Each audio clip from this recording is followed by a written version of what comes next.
What's up, everybody? Mike Lindsley back with you on the Built-in Buffalo Podcast Network. Really glad to be here. Of course, don't forget about my Pandemonium podcast. Every Wednesday this week, we break down Bills, Jets week, and a heck of a lot more with a terrific New York Post columnist, Mike Vaccaro.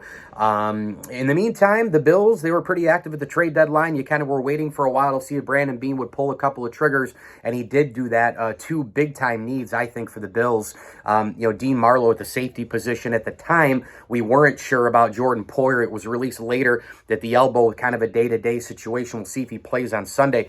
But Marlowe helps you there. Jaquan Johnson, Mar Hamlin and company. Now you add another safety, a depth piece, and here's the key. You're not just bringing in a stranger. He's a guy who knows the system. He knows McDermott. He knows Frazier. He'll fit right in as as sort of a depth chess piece on this safety rotation. And oh, by the way, remember his signature Bills moment a few years back when Cam Newton and the Patriots were driving down and Zimmer batted the ball away and made Newton fumble. They were going in for the game-winning score. Marlowe recovered that ball. Meanwhile, Nyheim Hines, I've always been a huge fan of this guy, and I always have felt that he's been underutilized with the Indianapolis Colts. Well, guess what?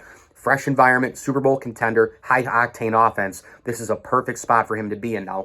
I know what Brandon Beane said about, him and James Cook being in some, packages together and all the rest, and it won't affect James Cook, but I actually disagree a little bit. I think it's going to take away from James Cook because Hines is a veteran type of guy, and I think as Josh Allen gets used to playing with him and dumping the ball off to him and they see his jet speed and all that, I think that they're going to see some things. James Cook has a ton of speed. There's no question about it. But Hines has that extra motor, and that's one of the things the Bills tried to address in the offseason was getting a game breaker. Yes, Stephon Diggs is great. Davis is great. Knox is great.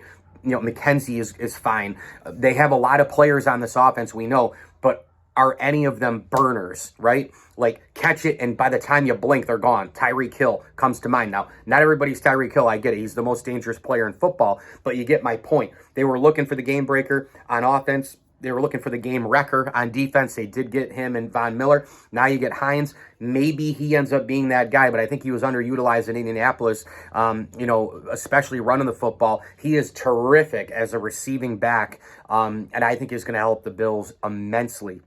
And look for him to get some immediate touches this Sunday at MetLife against the New York Jets. Mike Lindsley with you here. It is the Built-in Buffalo Podcast Network. Hey, make sure you get us all over the social platforms, Twitter, Instagram, YouTube, you name it. Subscribe, download, rate, and review the Podcast Network. We're pumping out audio, video, and content on articles at builtinbuffalonews.com 7 days a week.